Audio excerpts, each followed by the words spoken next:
કેમ છો મિત્રો? નમસ્કાર. આજે અમે બ્લોગ બનાવવાની શરૂઆત કરી છે. આજનો સરસ દિવસ એટલે ધનતેરસ. મહાલક્ષ્મીને પૂજા અર્ચના કરીને અમે ઘરના બધા સભ્યોએ વિચાર્યું કે ભાઈ આપણે બ્લોગ બનાવવાની શરૂઆત કરીએ. તો સૌથી પહેલા તમને મારા ફેમિલીનો ઇન્ટ્રોડ્યુસ કરાવું. આ મારી ધર્મપત્ની છે, જેના સપોર્ટથી મને જીવનમાં ખૂબ હું આગળ વધ્યો છું. લોકો ભલે માને કે ના માને, પણ હું તો એને ખરેખર ભગવાન કરતા પણ વધારે માનું છું. જે મારી ધર્મપત્ની છે મલ્લિકા પટેલ. મલ્લિકા કહીએ કેમ છે? બસ મજામાં છું. તો આ મારી ધર્મપત્ની છે મલ્લિકા. આ મારા લાડકા ભાભી છે, જે ડગલે ને પગલે મને સાથ સહકાર આપે છે. એવું કહેવાય કે કોઈ પણ વાત એમના મિસ્ટર કદાચ કહે ને તો એ ડબલ ચેક મારી જોડ કરીને પછી કામ કરે છે. એટલો બધો ટ્રસ્ટ મારા ઉપર મૂકે છે. આ મારી એક બેન છે ઉર્વશી બેન, જે ખરેખર એવું કહેવાય કે ભાઈ અમારા ઘરની એક લાડકી દીકરી છે ઉર્વશી, અને અમે બધા પ્રેમથી એને ઉર્વી કહીએ છીએ. એનો અમારો એક ભાઈ છે, લાડકો ભાઈ ધ્રુવ પટેલ, જે શું કહેવાય કે ડગલે ને પગલે આખા ઘરના મેમ્બરોને ફૂલ સપોર્ટ કરે છે. ગમે ત્યારે ગમે તે જરૂર હોય. મેરેજ કરવાના બાકી છે, જોડે ઉર્વીના પણ કરવાના બાકી છે, ને નાના પણ કરવાના બાકી છે. અને મારા મિત્ર બતાવ મિત્રો, જેનો હું હવે જે તમને પરિચય કરાવવા જઈ રહ્યો છું, એ મિત્ર હવે તમને બધા આગળના બ્લોગ આવતા જશે. એટલે દરેક બ્લોગમાં એમની એક્ટિવિટી, બે જ એક્ટિવિટી હશે. પહેલી એક્ટિવિટીનું નામ હું કહું છું ખાવાનું, કારણ કે એમનું કામ એવું છે. કામ સાથે ઘણા બધા મહેનત વાળું કામ છે. બીજી એક્ટિવિટી તમે જાતે સમજી શકશો આગળના બ્લોગમાં જોઈને. ઇન્ટ્રોડ્યુસ કરાવું છું મારા મિત્ર પૂર્વાંગ પટેલ, જે આવામાં 2 મિનિટ કરે છે. આ પૂર્વાંગભાઈ છે, અને પૂર્વાંગભાઈ એવું કહેવાય કે એમની જોડે એટલું બધું ટેલેન્ટ ભરેલું છે કે ટેલેન્ટ સારું બહાર કાઢું, સાઈડમાં મૂકવું પડે છે બીજા ટેલેન્ટને લાવવા માટે. એટલે એટલું બધું ટેલેન્ટ ભરેલું છે. તમારે પણ કઈ પણ માહિતી જોઈએ ગમે તે વિષયની, A to Z, online A to Z, એ તમને માહિતી આપશે. તો તમે હવે આગળ બન્યા રહો અમારા બ્લોગમાં, કેવી એક્ટિવિટી કરી રહ્યા છે. Thank you. એક મેમ્બર અમારા ઘરનો બાકી છે.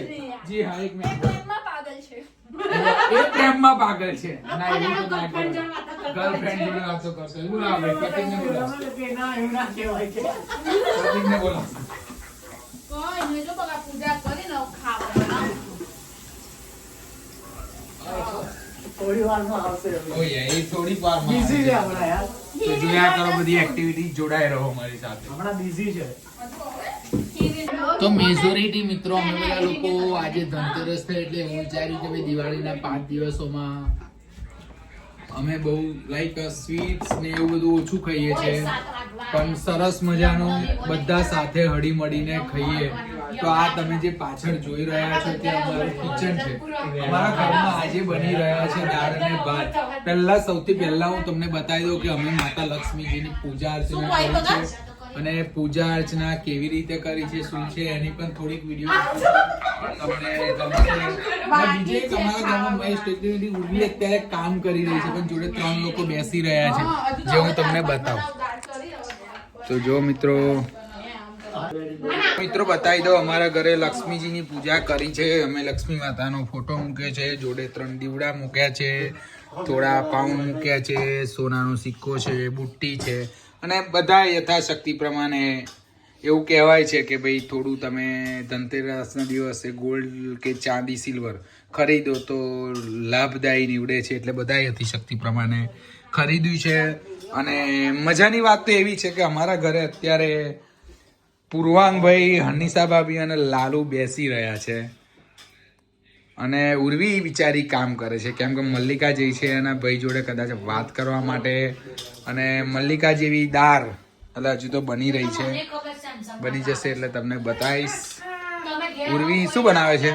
બટાકાનું શાક. ઉર્વી બટાકાનું શાક બનાવે છે કંઈક આવી રીતે મિત્રો. તો તમે પણ ખાવું હોય તો કોમેન્ટ કરજો. ઉર્વી તમને રેસીપી મોકલશે કે કેવી રીતે બનાવવાનું અને શું છે. આ બટાકાની ચિપ્સ નથી બનાવતી, ભજીયા નથી બનાવતી, કે મારું ભજીયા નથી બનાવતી. આવી રીતે કંઈક ઉર્વી શાક બનાવતી હોય છે. મને પણ નથી આવડતું, મારી વાઈફને પણ નથી આવડતું, એટલે જ કદાચ ભાભી બેઠેલા છે. વિધિ પ્રમાણે કહેવા પ્રમાણે ભાભીએ સાથિયા બનાવવાના એટલે કે રીતિ સીધીને બેસાડવાનું ચાલુ કરી દીધું છે.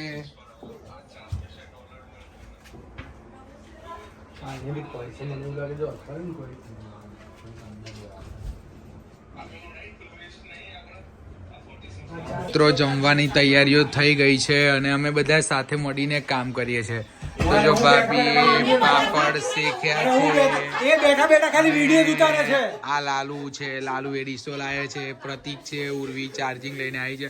અમે આવું ઇન્ડિયા જેવું લાયા છે, જે પ્રાથમિક શાળામાં ઇન્ડિયાના ગુજરાતમાં મેં આવું ઘણી બધી વખત જોયેલું છે, પણ અમારી વાઈફ ઇન્ડિયાથી જ લાવી છે. જે કારણ કે લંડનમાં વિન્ટર હોય અને ખબર છે ને ઠંડા પથરા હોય છે, અમારા ઘરે પથરા છે એટલા માટે. તો જો બધા એટલું બધું મસ્ત રીતે હળી મળીને અમે છેલ્લા 6-1 વર્ષથી રહીએ છીએ લંડનમાં, પણ એટલી બધી મજા આવે છે ને મિત્રો. આજે અમે બનાવી છે, તમને જમવાનું બતાવી દઉં, સરસ મજાની લાપસી, સરસ મજાનો ભાત, સાથે સરસ મજાની દાળ, જે એવું કહેવાય કે વરાની દાળ હોય એવી જ દાળ બનાવી છે. તમે આમ જોઈ શકો એટલી બધી રગડા જેવી ને એટલી સરસ દાળ હોય છે મિત્રો. ભાત, દાળ, ભાત, શાક. અને જી હા મિત્રો, તમે જે જોયા હતા ને ચિપ્સ વાળું શાક, જે હું તમને કહેતો હતો કે ખરેખર આ ભજીયા નથી બનાવતી, હવે આ ચિપ્સ વાળું શાક તમે જોઈ શકો છો. હા, હવે જોઈ લેજો મલ્લિકાની આ હેબિટ છે કે ભાઈ કિચન લૂકી નાખવાનું, એટલે આ બીમારી છે એને. અને હવે અમારા ઘરમાં બિગ બોસ ચાલુ થશે, જોઈ શકો છો. કેરી ઓન વિથ પટેલ પરિવાર. તો ભાભી બધાને ખાવાનું, ભાભી બધાને જમવાનું કાઢી આપે છે, જે રીતે જોઈ રીતે. જોડે બિગ બોસ ચાલુ થઈ ગયું છે, કારણ કે જે વીકેન્ડ વાર છે ને અમારા ઘરે દરરોજ બિગ બોસ જોવાય છે. તો બધા મસ્ત જમવા સરસ રીતે બેસી ગયા છે, જોઈ શકો છો. બધાએ નાસ્તી લીધું છે, પ્રતિક હસે છે.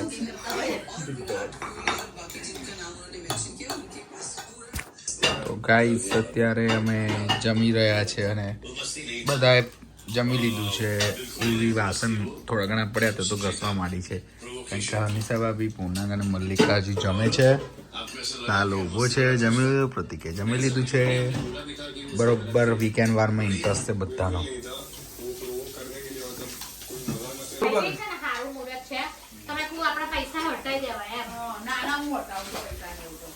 તો મિત્રો અમે અત્યારે આ એક જબરજસ્ત કામ કરી રહ્યા છે કે અમારું ઘર જ્યારે બધા જમવાનું ફિનિશ થઈ જાય એટલે ફટાફટ બધા લાઈક એવું કોઈનો ટાસ્ક ખેંચેલો નથી, પણ જેમ જેને જે યોગ્ય લાગે એ કામ કરવા મળે. જેમ કે હું આનાથી કચરો વાળું છું, કચરો વાળ્યા પછી પોતું કરી દઈશ, પૂરીએ વાસણ ઘસવાના ચાલુ કર્યા, મલ્લિકાએ ઓલરેડી કિચન ક્લીન કરી દીધું છે, અનિશા ભાભી લૂકીને મૂકે છે. જો હું બતાવી દઉં તમને, તો પૂર્વાંગભાઈ મુખવાસ ખાઈને બેઠા છે, લાલુએ થોડું ઘણું કામ કર્યું, પ્રતિકે કર્યું, ભાભી એ બધું જમવાનું જે વધ્યું હતું ને એ કાઢી લીધું અને ટિફિન વગેરે હતા તો ભરી દીધા. મલ્લિકા વાસણ લૂકી દે છે ફટાફટ, ઉર્વી ફટાફટ ધોઈ નાખે છે અને હું કચરો વારું છું પોતે. અને મારા પછી લાલુ કે પ્રતિક કે વોટ એવર જેને જે યોગ્ય લાગશે ફટાફટ પોતું કરી દેશે. અને પોતું આનો સ્પ્રે છાંટીને પછી આનાથી પોતું કરી દઈએ છીએ. એટલે આટલી બધી યુનિટીથી અમે બહુ સરસ રીતે ઘરમાં રહીએ છીએ હળી મળીને. જોતા રહો.